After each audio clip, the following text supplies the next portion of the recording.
Primeramente, veremos las mediciones y, como ya dije, perdón, ya vamos a obtener lo que son los datos con los cuales vamos a obtener los cálculos. Y esos cálculos vamos a determinar los diferentes objetivos que nos establece este ensayo. Muy bien, hablando de objetivos, pasamos a los objetivos. Primeramente que tenemos, realizar un elemento planimétrico, lo que aquí no se ve, elaborando mediciones de distancia horizontales en el terreno, aplicando lo que son el uso de la cinta métrica o el distanciómetro. También, obtenido estos datos en campo, se pueden realizar los diferentes cálculos utilizando las diferentes fórmulas y realizar los ajustes en gabinete, que son la aplicación de las planillas y los resultados. Y con esos cálculos obtendremos la representación del terreno en un plano, conociendo lo que son el área y los ángulos internos, de en este caso una poligonal cerrada, que es con lo que más trabaja el ingeniero Zavala. Ahora, rápidamente vamos al fundamento teórico. Para empezar, quiero definir lo que es topografía, para que ya sé que ustedes saben, para que tenga base este laboratorio. ¿No? Ya. La topografía es la ciencia que tiene por objeto medir las extensiones de tierra. Y tomando estos datos necesarios, se puede graficar su forma, el tamaño y los diferentes accidentes o detalles que hay en el terreno. La topografía se divide en dos partes, que son la altimetría y la planimetría. La planimetría viene a ser el estudio de estos planos bidimensionales. En cambio, la altimetría toma en cuenta la diferencia de cota de todos los puntos sobre la superficie terrestre. Es por eso que aquí la altimetría tiene un plano que se puede observar en 3D. En cambio, la planimetría viene a ser los planos y, y las representaciones bidimensionales. Pero en topografía 1 nos dedicaremos al estudio de la planimetría. La altimetría se verá en lo que es la materia de topografía 2. Muy bien.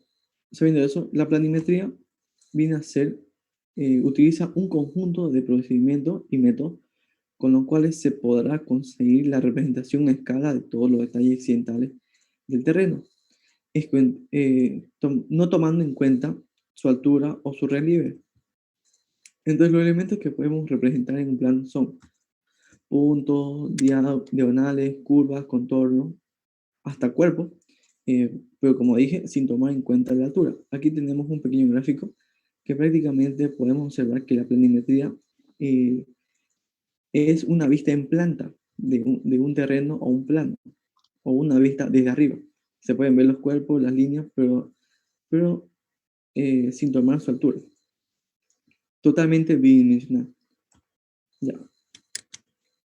Sabiendo eso, vamos a lo que es el levantamiento topográfico, en este caso planimétrico. El elemento planimétrico es el conjunto de operaciones necesarias que debemos tener para obtener los puntos y definir la proyección sobre el plano de comparación o sobre un plano horizontal, o en el plano que vamos a representar la superficie terrestre. Bueno, los levantamientos planimétricos tienen el objetivo de determinar las coordenadas, porque nosotros vamos a trabajar con coordenadas de los diferentes puntos topográficos para representarlos en una superficie plana. Bueno, ¿qué coordenadas vamos a utilizar? Normalmente se utilizan varios tipos de coordenadas, pero las coordenadas más utilizadas son las coordenadas cartesianas, que es el sistema de referencia respecto a dos ejes, porque estamos trabajando en un plano. Si trabajamos tridimensionalmente, utilizamos con respecto a 3, pero en este caso trabajamos con respecto a 2, porque vamos a trabajar bidimensionalmente. Ahora, estos ejes son perpendiculares entre sí, que se cortan en un punto llamado origen. Ahora, ¿cómo aplicaremos esto a lo que es la superficie terrestre? Si la superficie es un globo o más o menos esférica. Para eso existe lo que es el Mercator. El Mercator es la representación gráfica o cartográfica de la Tierra, que más o menos es como que lo abre y lo representa bidimensionalmente la superficie terrestre. Y para poder aplicar lo que dijimos que es el plano cartesiano, aquí tenemos un plano cartesiano que viene a ser constituido por un eje vertical y un eje horizontal. En este caso serían las longitudes y las latitudes. Y podemos observar que el punto de origen está entre la intersección entre la línea que pasa por el ecuador y por el meridiano de Greenwich, que ahí está el punto 00.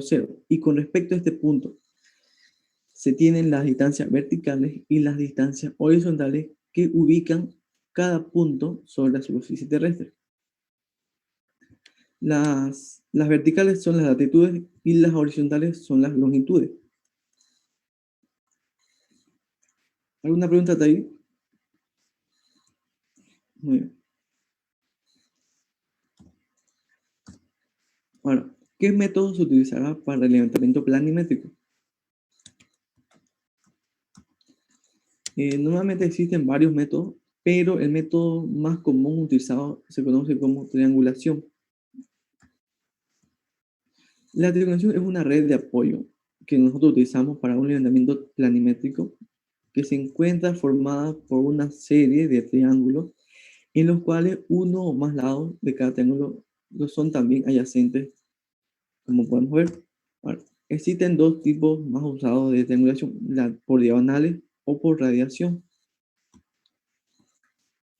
La triangulación por diagonales consiste en dividir el polígono base mediante diagonales, que son alineamientos que se forman entre los diferentes vértices del polígono.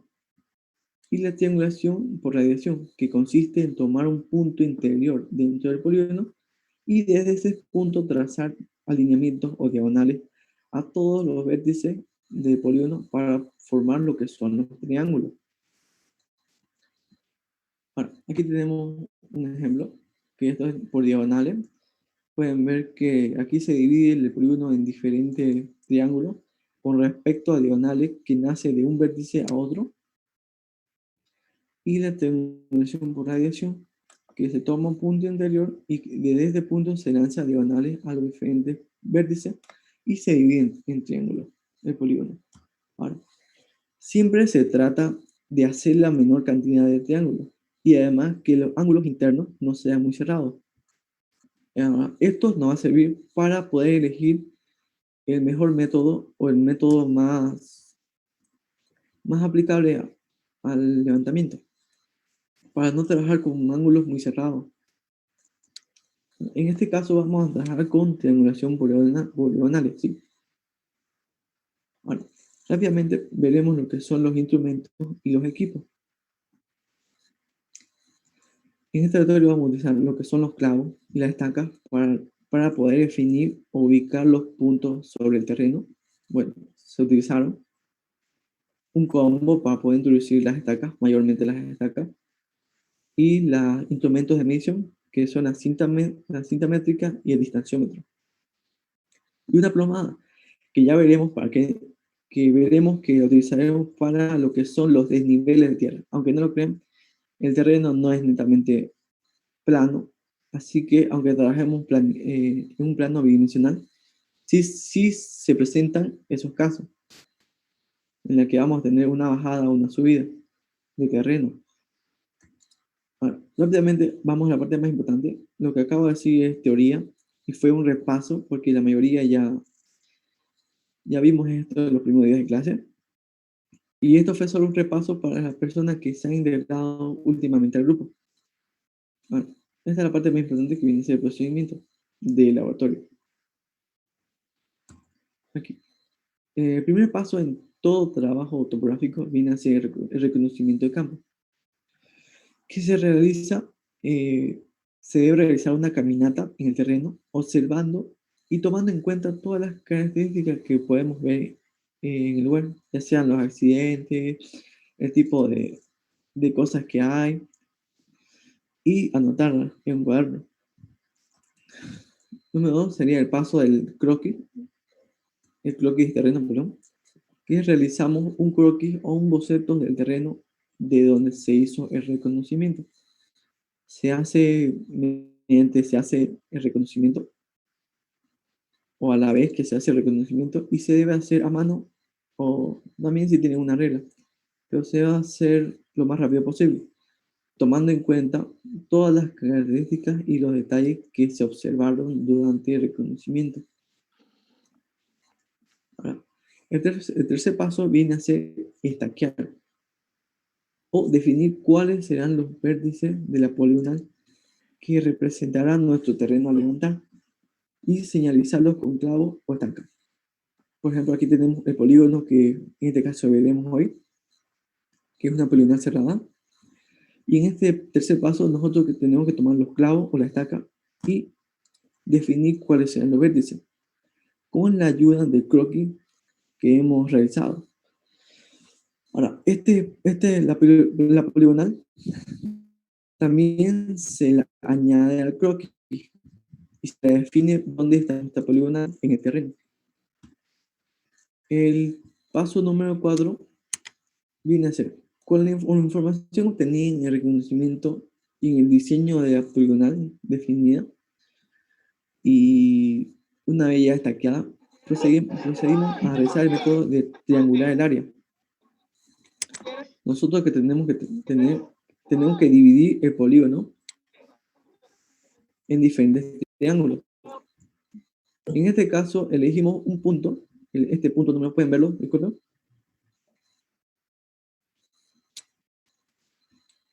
¿Me escuchan? Sí, se ve. Ya. En este caso se eligió el punto número 2 porque es un punto más o menos interno, y desde ahí se lanzaron las diagonales hacia los diferentes vértices que se observan para formar los diferentes triángulos. Micrófono, Robert. Por favor, apague su micrófono. Perdón, no fue mi intención. Ya, está bien. Ya. Una vez que se realizó la triangulación por diagonales, vamos al siguiente paso. O sea, el paso número 4 vendría a ser, una vez que se tiene estaqueado, se divide en los diferentes triángulos. Y se tiene que observar que los ángulos no sean muy cerrados. En este caso, no es un dibujo a escala, por lo tanto, aquí se pueden ver algunos ángulos muy cerrados, pero no es el caso. Y una vez dividido en triángulos, se enumera cada uno de los triángulos que componen el polígono. El quinto paso viene a ser la medición. Para eso procedemos a medir primeramente lo que son las distancias y empezaremos por los linderos. ¿Qué son los linderos? Los linderos son los lados externos que conforman el perímetro, y lo vamos a hacer de una forma consecutiva. ¿Cómo lo realizamos? Utilizamos un sentido horario. Para eso, para no acarrear error, es aconsejable que se realice la medición de ida y de vuelta por cada tramo que vamos a midiendo. Por ejemplo, medimos el tramo número 1 y lo medimos de vuelta. Medimos el tramo número 2 y de vuelta. Y así respectivamente, hasta completar lo que es el polígono y llegar al inicio.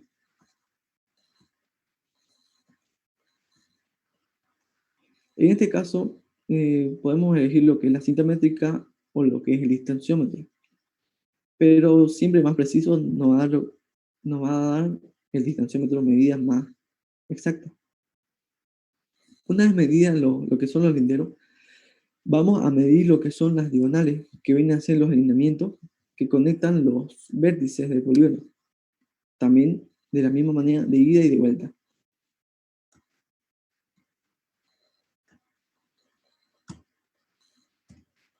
Ya. Ahora sí, una vez realizada la medición, ¿qué datos vamos a obtener? Simplemente la distancia. Estas van a ser nuestros datos base para realizar los cálculos. Y nuevamente enumeramos cada triángulo. Ahora aquí tenemos un pequeño repaso de lo que es en campo. Aquí le dije que tenemos el terreno plano.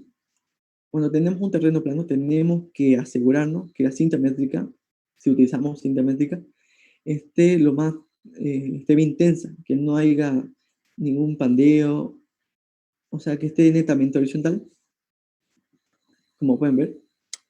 Y cuando tenemos un terreno accidentado, tenemos un punto más alto y un punto bajo, ahí utilizamos lo que es la plomada. Para eso extendemos o netamente horizontal la cinta métrica y con la ayuda de la plomada proyectamos el punto superior al punto inferior y así obtenemos la distancia horizontal teniendo en cuenta el desnivel.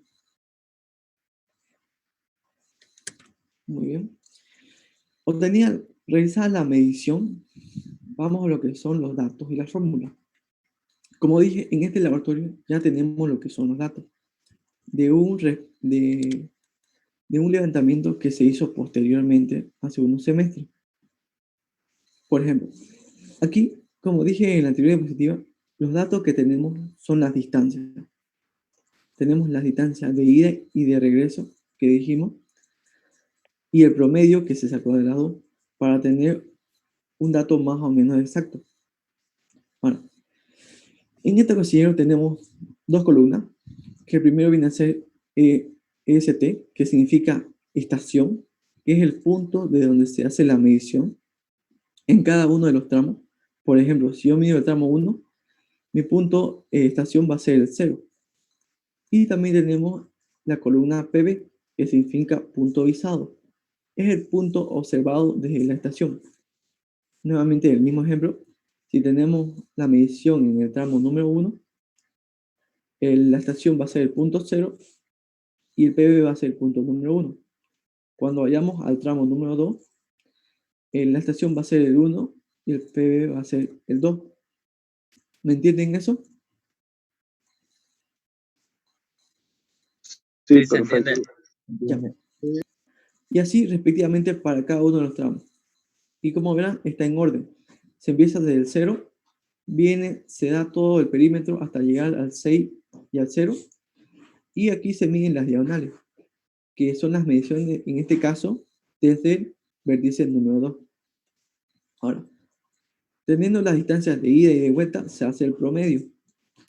Y ahí estos son los datos base que necesitamos. Ahora, la fórmula.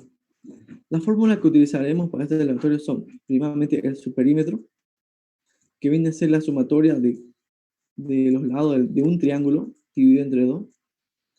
Ay, perdón, aquí es perímetro, voy a corregirlo, perdón. Aquí es perímetro en el cuadro de abajo. Y es la sumatoria de cada uno de los lados del triángulo, como pueden ver. Luego, el cálculo del área de un triángulo, que viene a ser la raíz cuadrada de los perímetros menos los respectivos lados. Aquí está la fórmula. Y la fórmula de los ángulos internos, teniendo en cuenta también el subperímetro y cada uno de los lados. Bueno, para comprobar que un triángulo se ha hecho de manera correcta, la sumatoria de los ángulos internos tiene que dar igual a 180. Esas son las fórmulas que vamos a utilizar para los cálculos. ¿De qué manera ustedes van a realizar los cálculos? Primeramente, el polígono se va a dividir en triángulos, como ya dijimos. Y cada uno va a tener ángulos internos que se van a nombrar con A, B y C. Igualmente los lados van a ser A, B y C, pero en este caso con letra minúscula. Y los ángulos internos hacen con letra mayúscula. Perdón. Bueno, como observan, tienen 5 triángulos en los que quiero que cada uno saque su cálculo de cada uno de los triángulos. Para eso van a utilizar esta tabla. Aquí pueden ver que tienen esta columna que es un triángulo. Este va a ser el triángulo número 1, digamos. Y aquí el lado A, B y C. Los lados que son las distancias.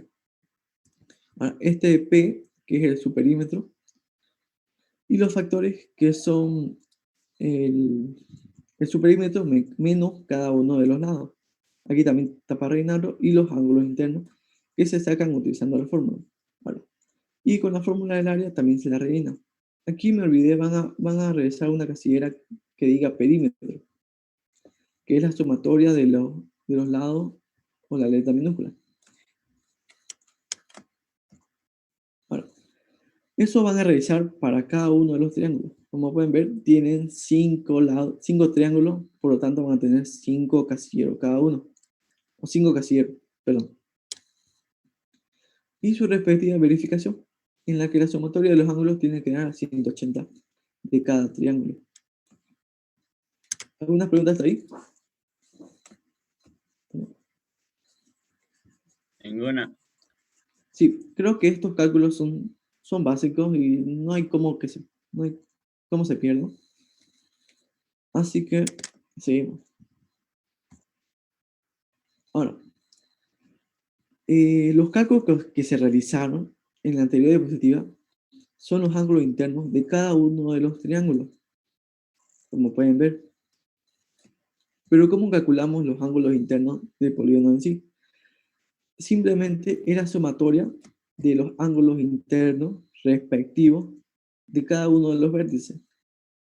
Por ejemplo, para obtener el ángulo interno del número 2, se utiliza cada uno de los ángulos internos de los triángulos que conectan en ese punto. Es geometría básica. Así que creo que no van a tener ninguna duda ahí.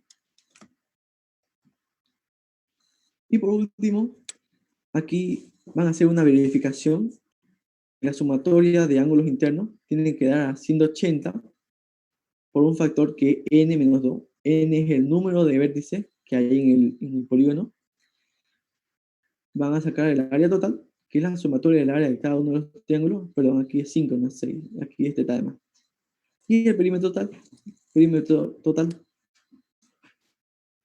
que es también la sumatoria de los lados externos.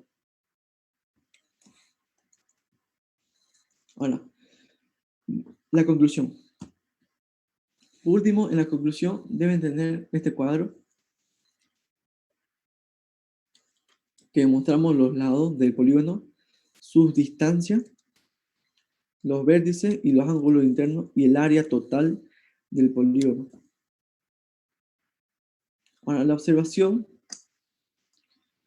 como no estamos realizando en campo, no pueden tener observación, pero pueden poner el ensayo no se realizó en terreno o se hizo de manera virtual, así, cosas así. Y por último, la aplicación. Voy a dejar este campo para ustedes que investiguen y pongan una aplicación para este tipo de levantamiento. Ya que cuando yo le pido el informe, creo que no es muy difícil copiar y pegar de aquí del PowerPoint, así que esto va a ser como la mini tarea que va a tener este laboratorio. Ahora, ahí terminaría este laboratorio. ¿Y alguna pregunta, alguna duda? ¿Algo que no entendieron?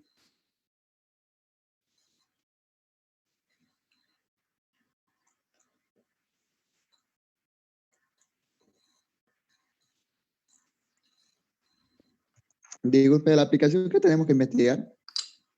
O sea, tienen que buscar alguna aplicación que se utilice el levantamiento planimétrico.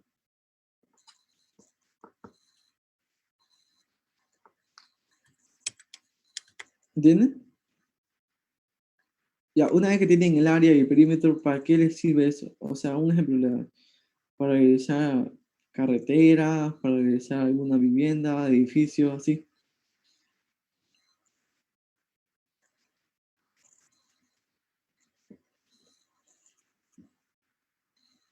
¿Alguna otra pregunta?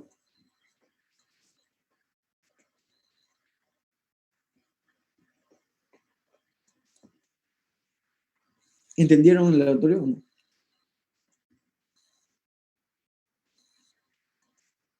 El ejercicio con el que se va a realizar todos los cálculos, ¿cuál es? ¿Ese mismo que está en tu pantalla? ¿Los ejercicios? ¿O uno puede ponerle el que desee? ¿Cuál? ¿Esto? Sí, eso. Sí, Para claro. realizar cálculos de eso mismo que... ¿Los datos? Sí, sí, Sí, exacto. las distancias, que ya estas son las distancias. Utilizan el promedio, este promedio acá. Ah, ya, ya. Eso Esa era mi ya. pregunta. Sí, sí, Estos sí. son sus datos. Gracias. Estos son los datos que vamos a utilizar, el promedio. Con estos datos calculan su perímetro, área, ángulos internos de cada uno de los triángulos y realizan su respectiva tabla, con su Listo. respectiva verificación de cada uno. Ok, gracias. Eso era. Ya. Ahora, no quedan 9 minutos. Creo que varios compañeros me pidieron por favor que haga una aplicación de rumbo.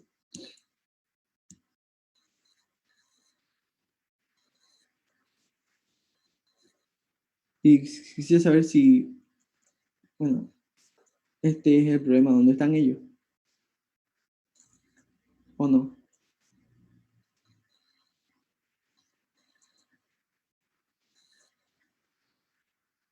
Sí, hacelo. Ya.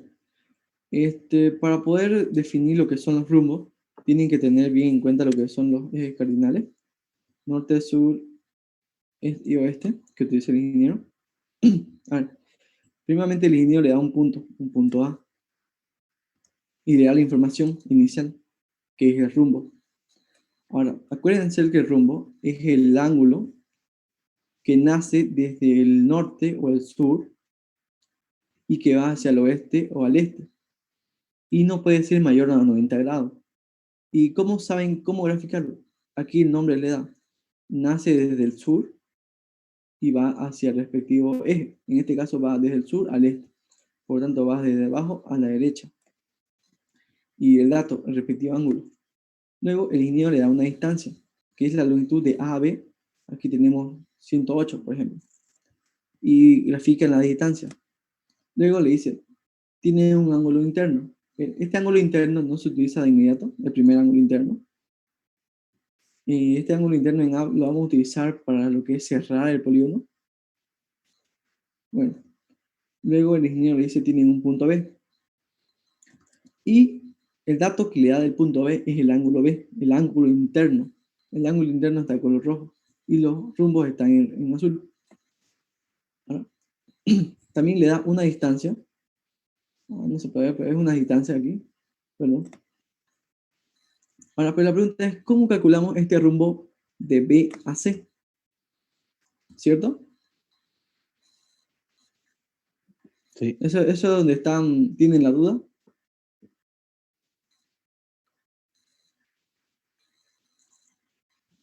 Sí, explícalo. Ya. Para eso se hace lo que son las proyecciones de ángulo. ¿A qué me refiero? Este rumbo A, este rumbo de A a B, se proyecta en el punto B. Para que lo vean de mejor manera, este rumbo A a B, extendemos esta alineación pasado al punto y veremos que el rumbo AB se repite aquí y por geometría también se repite aquí arriba. Y por geometría de ángulo podemos calcular el rumbo BC con una resta de ángulo, que sería el rumbo AB, que se repite aquí arriba, menos el ángulo interno del punto B. Y así obtenemos el rumbo de B a C.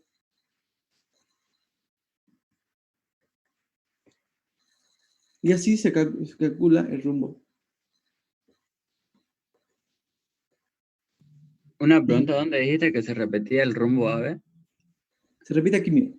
Vos extendés este lado, vas a ver que el ángulo es el mismo desde este punto a este punto, ¿no es? Porque es la misma línea que pasa por los dos puntos. Y este ángulo se repite arriba. Es como si lo volcás hacia arriba. No sé si te das cuenta. Sí. Gracias. Ya. Lo que ustedes tienen que transportar un ángulo que les sirva para regresar la suma o resta respectiva para encontrar el ángulo o el pequeño pedazo de espacio que le falta, ya sea su rumbo o su azimut o el ángulo interno. Y otra cosa, bueno, cuando hagan esto de rumbo, grafiquen bien lo que son estos ejes. Creo que el ingeniero no lo grafica así los 4. Por eso hay pequeñas dudas.